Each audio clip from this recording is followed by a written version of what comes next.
Hey guys, welcome back to Electripreneur Secrets, the Electrician Podcast. We're here with you 5 days a week to help you master sales, not pricing. Today I got it right. Master There you sales, go. simplify pricing, and deliver premium level service. This is so important. And today we're actually going to be breaking this down as we go into part 2 of Electrician Cash Management Secrets. Because yesterday we actually ran out of time and we were just getting into one of our favorite mentors, authors in industry, Mike Michalowicz. Oh, you can't see it, Joe. There it is. I know. We got Profit First right It's in there. We my got the hand. dig. It's a blank invisible thing, but I had to turn it this way. We're Now gonna it have works. to highlight this and send that to Mike. I'm sure he'd be proud to have those honorable mentions. Guys, I've got a sideways announcement for you too, actually, on the Mike Michalowicz. For those of you that have just read Profit First, he's actually got multiple books, and some of them are really helpful. I would say all of them actually have some great nuggets. We're actually going to touch on the Profit First model today, and some of the stuff that's both intuitive, counterintuitive, productive, and counterproductive, I feel personally. Joe agrees, right? But also, there's another one called Fix This Next, and they touch on some really important stuff. And so, Cash Management Secrets, here we come. Enough of the monologue. Joe, how are you doing today? I'm doing really well. I mean, granted, still got the man cold, but otherwise, I'm powering through it. I love helping electricians master sales, so life is good. I'm happy every day that you show up sick, because otherwise, sure, your head's in a fishbowl and you're making noise, but I'd have to do this alone or play a replay. And playing a replay is just no fun. Honestly, man, this is one of the times, and I don't mean to just, stitch this here, but I honestly feel like the podcast we do together is some of my favorite times of the day because I'm just hanging out with a person I consider one of my best friends. We're talking about things that we really are passionate about and that we know are going to help others. And we have fun while we're doing it. Absolutely. You can't ask for a better hour to spend. Absolutely. I appreciate that. And on that note, if this is your first time here, I'm your host, Clay Newmeyer. With me, as always, my esteemed co-host, Joseph the Sales Bot Lucani. We're just a couple of master electricians with business addictions here to help you rise. Joe, there's an apology. I told you I was going to put you on spot here. Yeah, this morning, something strange happened. Do you remember? Do you know what I'm talking about? Okay. Lay it on me. What happened? What happened? On the inside track, we had a sales class. In fact, we have one every Wednesday morning. Oh, today, yes. This group got a special tease to that because we always have our upper tier clients in that class with us. And then we stream it through Facebook Live on Wednesdays into our client group. And today we accidentally put it right here in the Electripreneur group for the first 5 minutes or so. Totally accidental. It can happen. Thank you, Facebook, for making streaming live such a pain in the butt. You got to choose from like 1,000 groups, but hey, I'm not here to complain. All I'm suggesting is you gave them a little tease. Should we just complete the thought? Can you just tell us like a high level summary of what was discussed in the class this morning? Like a 2 to 3 minute summary. Put me on the spot, but you're right. It's totally able to do that. Because otherwise they're disconnected. They just got taken that's totally from fair. them. That's not fair. So if we're going to try and sum up the hour-long lesson that we did, I would say it's this. Our process is meant to establish multiple commitments prior to ever getting the customer to see a price. We've gotten the concept where every word that you use either moves you further or closer to the sale. Because the first impression isn't when they first get to the door. The first impression is when they first see you. And that could be done via camera. That could be done when they're looking out a window. And how you hold yourself going from the van to the front door, as well as the transition statement from that front door into walking into the foyer, really is going to set the stage of whether we're making a sale today, whether we're just getting an estimate at this point, or whether we're going to have to disqualify ourselves because this isn't the right fit. So the ultimate goal of what that was establishing that understanding that we are going to be moving this forward, or we are going to ensure that we have a second commitment, that we're going to come back for a 2-call close. I love that. And would you say those commitments are actually helping us eliminate objections later? That's the whole goal. Yeah. The main point of what we're doing and why we want to get commitments is when people give you yeses. They don't always have to be big yeses. The more yeses you get, even small ones, they start to build momentum. That's why we ask questions that are formulated to get positive responses, even on the smallest level, so that momentum builds throughout the call. And at the end, when you finally got your point where you're giving a presentation, you already have all the objections ready to handle because they already told you about them ahead of time and you got underneath them. And you had a reason why you're able to handle them. So then when they mention things like, oh, yeah, well, my wife's not here. Okay, I completely understand. What was she hoping to accomplish when we first got here? What did you say that you were hoping to do when we were here? What was your wife expecting to come home to? And now we're able to take all these little things and now convert them. So you're right. It definitely does help with handling objections. Love that. Thank you for the share. And My just pleasure. for the record, again, if you're new here, you haven't heard this before, is there some evidence backing this process? Has it worked for anyone before? It's Yeah, Tebow all here right. setting Yeah. you up a little bit, Oh but we God. honestly, So we're not bragging people. We don't say this often enough. There is proof. So can I just set you up for it this one time, go this for it. You can show, do and together. just tell us a bit about the credit that the process deserves. Okay. So I can speak to myself and the things that I've done as far as following this process. It's an amalgamation of every training I've ever done, every book I've ever read, every therapy session I've ever done. It's all this big conglomeration of sections that aren't scripts per se, but are more just mindsets and lines of questions that you can follow to lead you to a better answer. This process allowed me to achieve something I didn't think I was ever going to get to, which was I was able to hold a pretty consistent 80% close ratio. And in addition to that, I was able to generate 1.3 million out of my van on a yearly basis. So the benefit was is that you go into calls, I had a $2,800 average ticket for demand calls and a $5,500 average ticket for opportunity calls. That is a replicatable process because while I was doing that, I was also running a company and doing service and occasionally, not all the time, occasionally install. If I could get this process into the hands of someone who just does sales or just does service, I have no doubt that that person will become better than me at it. And that's actually my goal. I'm looking to find the person better than me.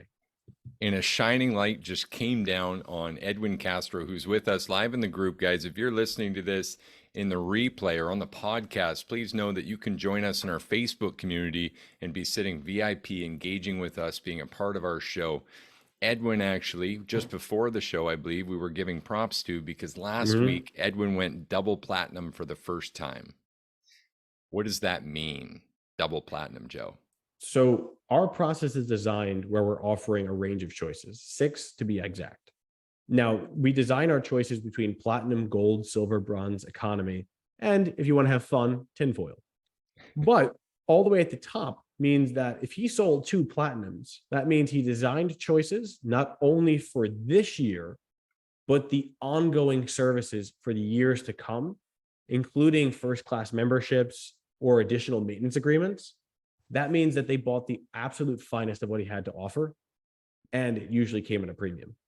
And in this case, it did. I believe Edwin, if I'm quoting this right, it was a 17K upside last week. So congratulations on that. And by the way, that's helping them get what they want. So that Mhm. included 2 club memberships and I think 5 5-star reviews for last week. So big applause to you, Edwin. Congratulations again. And thank you for joining us once again in the podcast. So that is what you missed this morning. That's our little hiccup, and that's the rollout Mhm. of everything we're trying to help you guys with. And this is a perfect tie into Mike Michalowicz's book, Fix This Next. Here's why. In this little book, guys, what you'll find is he compares your business and gives it a hierarchy of needs, much like the comparison of people in Maslow's hierarchy of needs. I know I've talked about this before, but it ties directly into our cash flow problem and a management secrets that we're talking about today. Here's why. Have you ever heard that 80% of businesses fail in that first 3 to 5 years? Unfortunately, yes. It's a sad reality that a lot of people are facing. And we've talked about it and we continue to talk about it routinely. And here is why. It's important. 80%? We don't want 80% to fail. We're trying to upset that number. Mm-hmm. That's part of our mission, is to reduce that number to help you guys. That's why we're here giving strategy away for free to help you with this, giving Mm-hmm. proven strategies. Like Joe just said, proven $1 million+ strategies from a single van. And what that stuff was is relating to sales. And what Mike Michalowicz said was the first step in this pyramid, the business hierarchy of needs. And I agree wholeheartedly, Mm-hmm. sales. Joe, can I just ask, how long will a business survive without sales? How strong are their accounts? That's really all it is. I mean, realistically, if you said we're not making any more sales from today forward, I mean, yes, could you survive? Sure. You got a house, you got a car, you got some assets, maybe some banks, but you're going to lose. You need sales as if you need oxygen. Sales is what allows you to breathe first. And a really, really good example that came to me, actually, my financial mentor taught me this. He said, imagine sales as the oxygen mask that drops out of the airplane. If you don't secure yours first, you have no oxygen to assist others. So if you really, really care about others and you want to actually help them and you want to be the resource that can support them, you need to secure yours first. First off, great metaphor. Second, tying directly into that, sales is cash flow. Mm-hmm. Sales is that exchange. Sales are. I might have a plural singular problem there with my English. It happens. It's all good. We got rid of the fancy shit like English rules for this podcast. Point being, you need that cash flow. It's the lifeblood of your business. So you do need the sales. Here's the problem. This is a bit of a generalized term. Mm-hmm. That first step's a big step. It's not like you're just going to come into business or continue being successful in a business just by saying, I'm working on sales today. Get granular with that, right? Really, we're talking about understanding one's value. Articulating value, would you say, Joe? Is communication a part of that sale? Ah, if I may, Please jump on in. realistically, this is the most important thing that we could talk about because for so many people, we've all believed that if we're great installers and we do great work and we do all these things right, the tools are right, that should speak for itself. But if you can, even if you were the finest electrician that money could literally buy, if you cannot communicate that value, you just end up becoming the most unemployed or unemployable electrician that money can buy. You need to be able to communicate that in a professional way that says, yes, I am different than my competitor. Here is why, and here is why customers continue to choose us, even though we're more. If you can't make that statement happen, you will always end up losing on priced conditions. Absolutely. And there's so much important in that we're going to dissect today with everything that we can in the next 20 minutes here. But there's more. So articulating value, but then marketing ties into this. How do we attract people to our brand? And we've done episodes on this, right? We could never tie into all these things in a single episode, but just to see the list that comes from that sales block alone.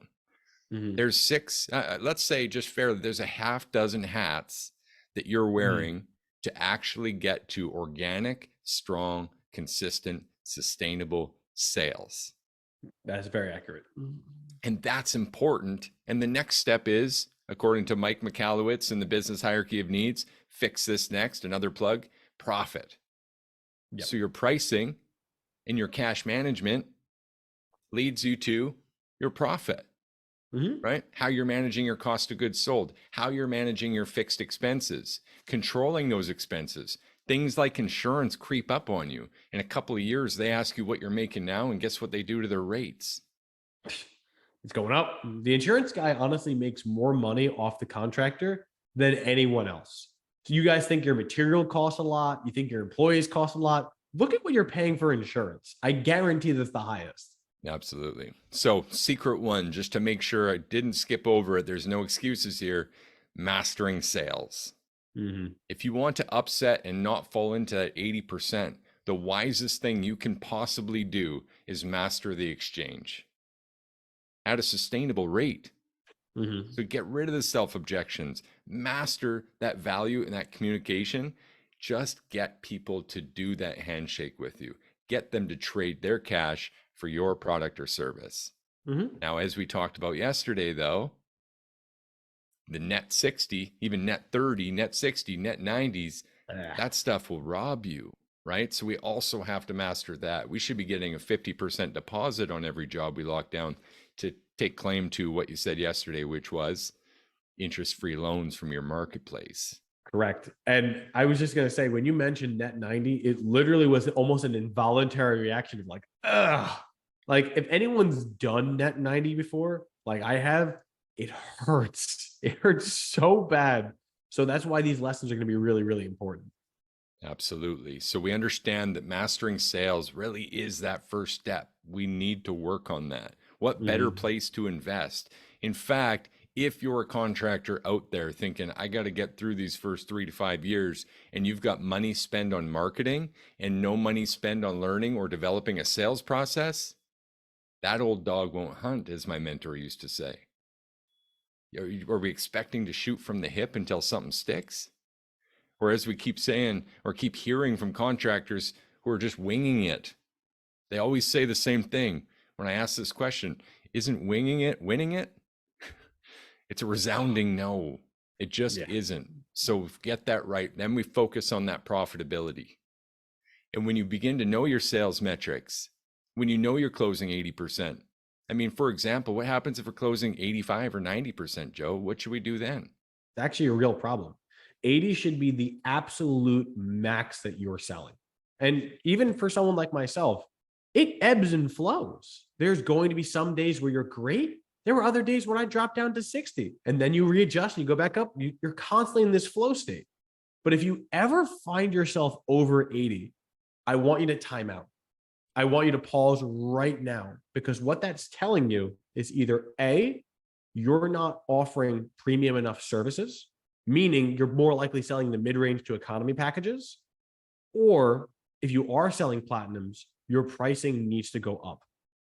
You don't want to close 80 should be the max. If it's anything over that, you raise your price. Absolutely. 100% agree. So, cash management secret number 2 coming out Mhm. right here at this level. And there's a couple there. One was increase your prices, but I want to give you a why.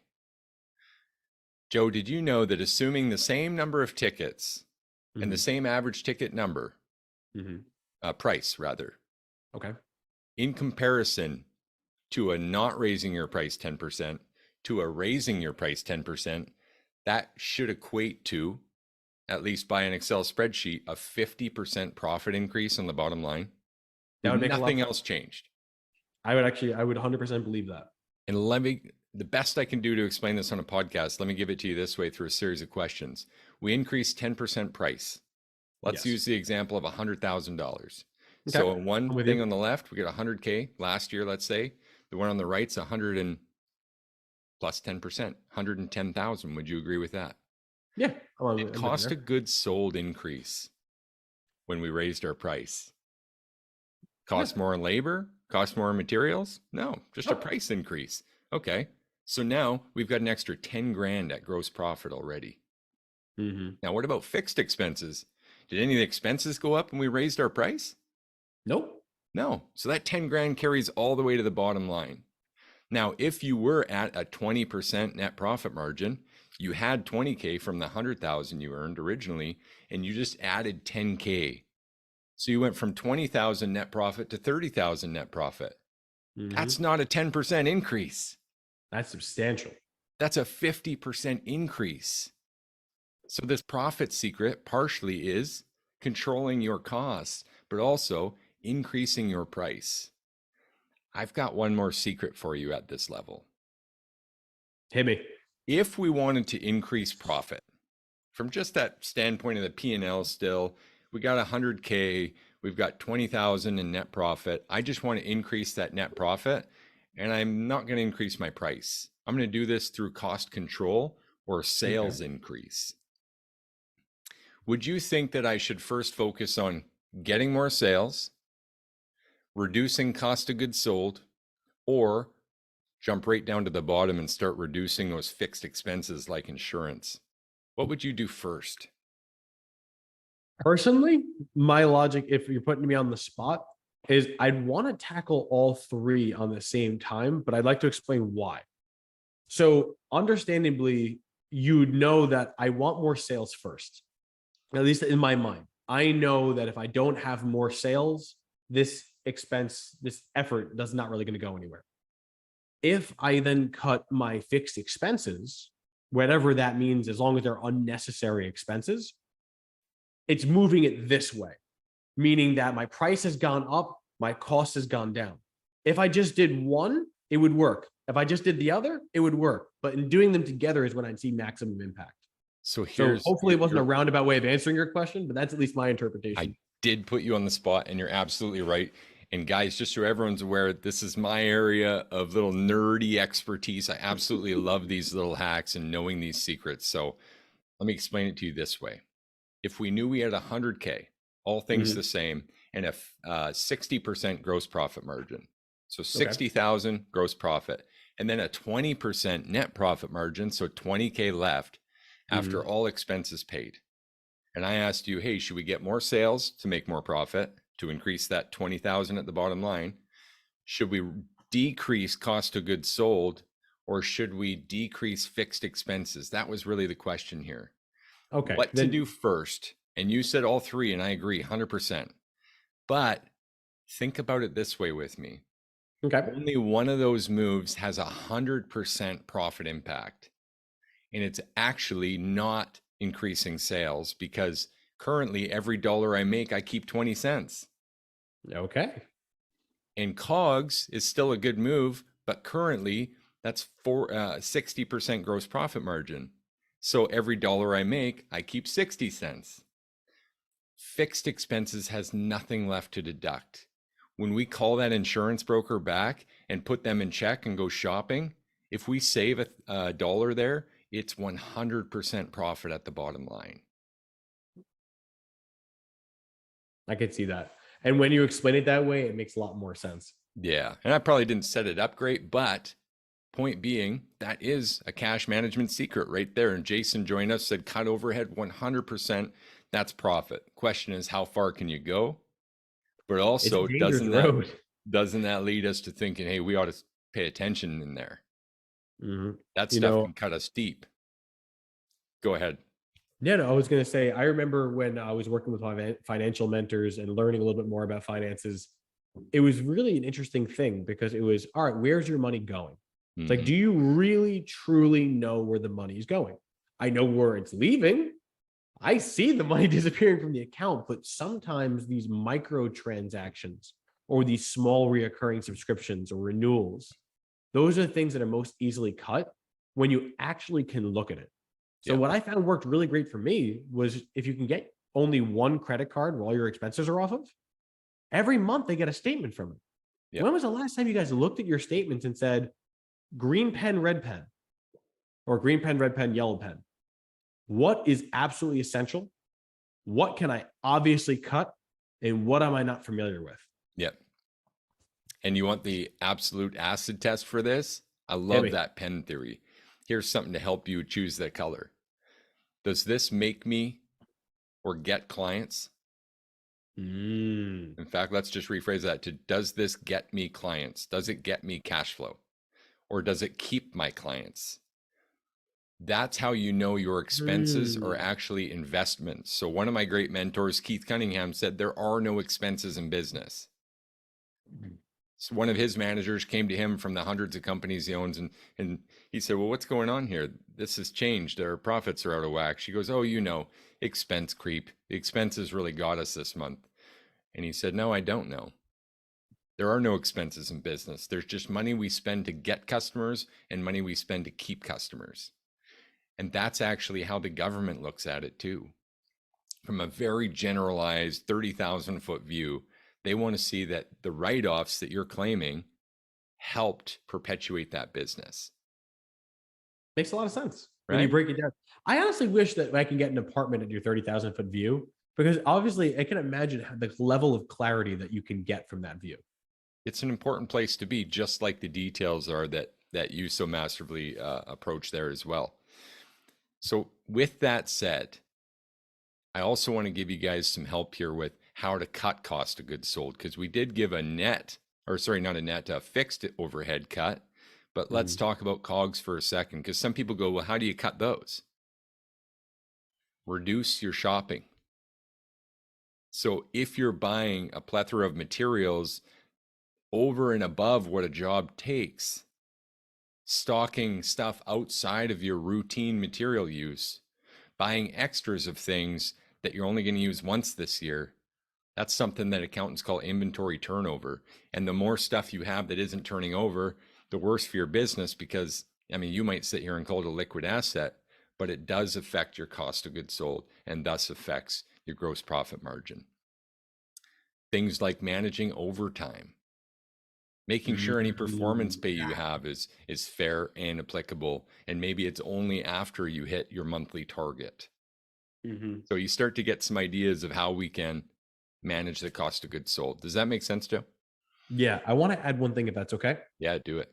So when people talk about like, promotions and spiffs and commissions, I had always been taught a different phrase, and I think it'd be really applicable for this exercise. Love it. And that's the concept of profit sharing. Mm-hmm. People assume that commission is wherever the company makes, I don't care. I'm getting this percentage of the total sale. But if the total sale of the commission actually cost the company and put them into the red, is that in a relationship that you feel would benefit your long-term employment at that organization? Obviously not. But if you were to say, okay, the company made profit on this, and as a result, I'm going to receive a share of that profit. Now you can actually see what this is doing for the company. And therefore, you have a stronger backup of, listen, every one of my jobs is at 60%. Like I'm doing great on these. Therefore, I'm entitled to this compensation plan because I hit the group where we needed it to be. So Yeah, just a little mental shift would be helpful for that. totally. Perfect contribution. Once again, this is taking longer than I expected. Quickly becoming a three-part series, but I do want to tie this loose end up with Mike Michalowicz's book. So, Mhm. guys, we just gave you about 4 secrets there between level 1 sales and level 2 profit. Level 3 is order. That's the next step. That's the next thing you work on. And guess what? When you get this stage right, you're passing the fishing test. Mhm. Speaking of orders, have you ever had a McDonald's cheeseburger that didn't taste like every other one on the planet? God, I love McDonald's cheeseburgers, but yeah, I was gonna say the typical American me, right? Here's the thing about this, it ties perfectly into what we're talking about. A 13, 14, or 15-year-old kid made that, whose Mhm. parents have trouble getting them to brush their teeth. How Yeah, does McDonald's do this? they have a phenomenal structure and training plan, meaning that if they can replicate, they can scale. That's why the franchise is so important because the franchise is really where the money is. We have the standard operating procedures. We have all the trainings. We have all the manuals. They're here. I can take a 14-year-old kid and turn him into a sustainable employee. That's a business that people want a part of. Absolutely, 100%. And you said something really important there I want to call attention to, because getting to a point where we have all the processes written in our business is a difficult place to get to. Mhm. Yeah. That's not really something that is tangible for most people. This takes a long time. I know a guy who did this for himself in a pressure washing business. Extreme discipline, extreme. And this is the extremity I'm talking about. 6 days a week, he would get up an hour and a half early, go to Starbucks, put the headphones in, be on his laptop, and spend 60 to 90 minutes dedicated to writing up SOPs for his business. He did that for 2.5 years before finally compiling about an 80% present, not perfect. Here we go. This is how to run a pressure washing business. That's Mhm. not a short stint, That right? was intense. That's And intense. An hour and a half every morning. And honestly, even just add the Starbucks every morning. and that's pressure washing, Mhm. right? No code book.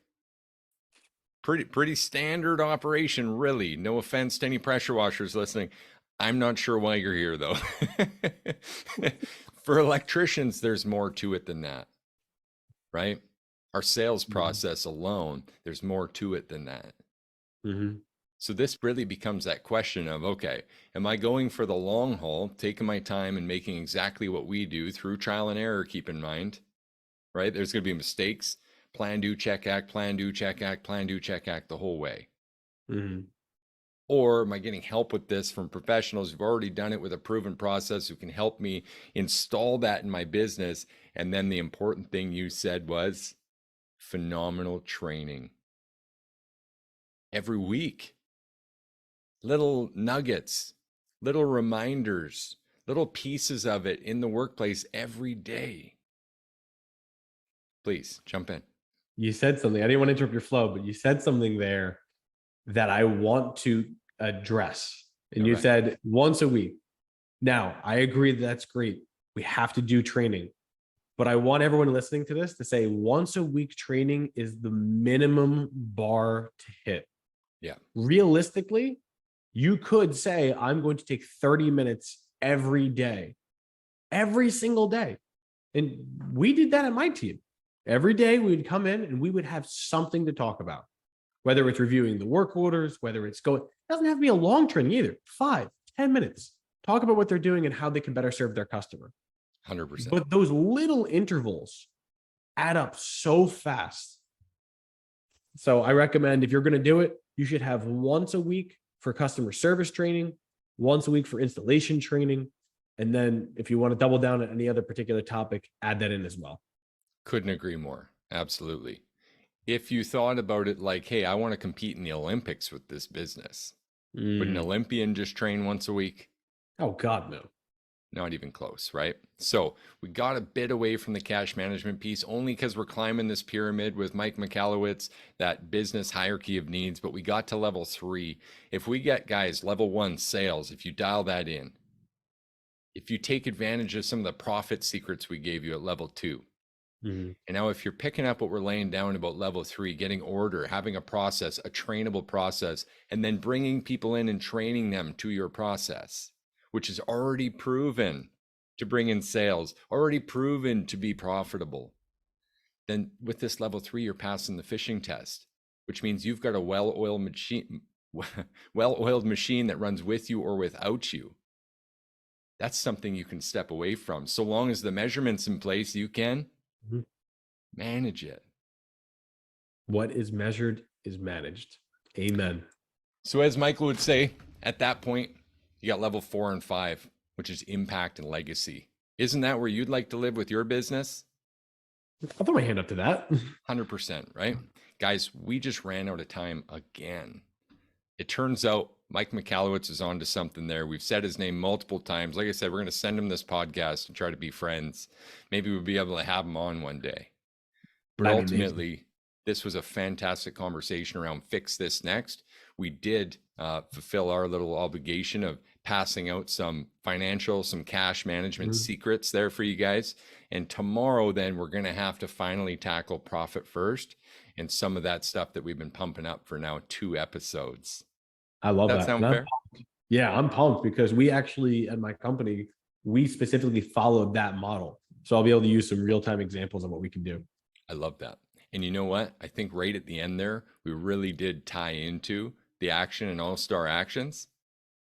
Would you say that training might be one of those? Yeah, I'm with you All right. there. In fact, All the right. training could be both, in all honesty. It could be, but I don't want to get too far away from the cash management stuff too. So I'm going to drop some nuggets there too. Okay, What do you sweet. want? Action or all-star? I'll take the action. Are you going with the training then? You already know where I'm at, man. When All it right, comes to take it. training, discipline, and routine, that's on me. I All love right. that stuff. You got this. So if we're going to say what is the minimum action that you can take, right? We're talking about money. We're talking about finances and financial literacy. Your bare minimum action. I know you may think, hey, are you training your team? But I want to say the bare minimum action you can do is, are you knowledgeable on finance? The absolute most bare minimum you could do, and this, a lot of times we do this when we're bored. Have you ever done an online financial quiz? Just, do I understand financial literacy? Go and take it. See what happens. See what you come up with. Because the odds are, you, even if you think you're like, I know money, okay, test it. Do you truly understand how it works and how to make it work for you? If you don't, then you need to know where to train on. But you won't know where you need to train until you know where your gaps are. So at the bare minimum level action, go online, type in financial literacy test, and then just take it. And where your gaps are, that's the arrow that you're going to focus on to improve from. I love that. And you reminded me of an Einstein quote, actually. Have you heard Ooh. his quote on compound interest? Yes, it is the I think eighth wonder of the world. Eighth wonder of the world. Those who understand it earn it. Those who don't pay it. It's true. Ouch, ouch, ouch, right? So, the All Star Action today, guys, wrapping this whole thing up, is I want you to know your numbers.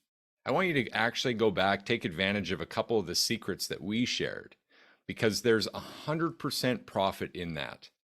If you audit some of your fixed expenses, if you'll audit some of those cost of goods sold that are happening under your nose, if you really spend a bit of time with that, I guarantee you there's a grand or two sitting right there under you. And that's for the small guys. For a bigger Mm-hmm. company, tens of thousands, sometimes $100,000 or more when they do that once every few year kind of cut clean, revise, right? Revisit the insurances and Clean actually house. look at all these extra expenses that accumulate when we're getting fat. Mm-hmm. What do I Oh, mean by getting fat, by the way? I was gonna say I want to let you finish that thought, but I had another thought that I want to add, but please continue. Well, just getting fat being when we're in the high season, complacency happens, just like we say, train for slow season. But when we're in that high season, we start skipping shit and we start getting loose on fixed expenses. We start getting loose on little company benefits with staff, extra this here, extra this there. And then we find when a thing like COVID hits, all of a sudden, holy shit, there's a lot of fat to trim here. Mm-hmm. We start digging into this stuff, we find that it's actually been a mess. So much better to make a routine of that and be on top of it proactively. Please finish us off, Joe. I appreciate it. And I'm so sorry to have interrupted you. It was that I thought of in a very easy way that people can actually do that action assignment. And that would be, when was the last time you changed your credit card? Realistically, we have our expenses on credit cards. And for the most part, they're all listed off of several business accounts. What I found was the best way to manage your expenses is by canceling your credit card or replacing it with something else. And then you're forced to go through each bill and reallocate that card to it. And if you're worried that you might miss something, don't worry, they'll call you and let you know. And then you can determine from there whether this is an expense you want to continue or not. That's superpower right there. I love that. Mhm. Guys, we've absolutely jam-packed this. We've gone long. I'm reading about 40 minutes on the ticker here. Another Oh, long geez. episode. We just love to talk amongst each other and with you guys and help you rise. We're here 5 days a week to help you master sales, simplify pricing, and deliver premium level service. And guess what? We're going to do it again tomorrow. So pumped. Can't wait for doing that. Cheers to your success. Bye for now. Take care.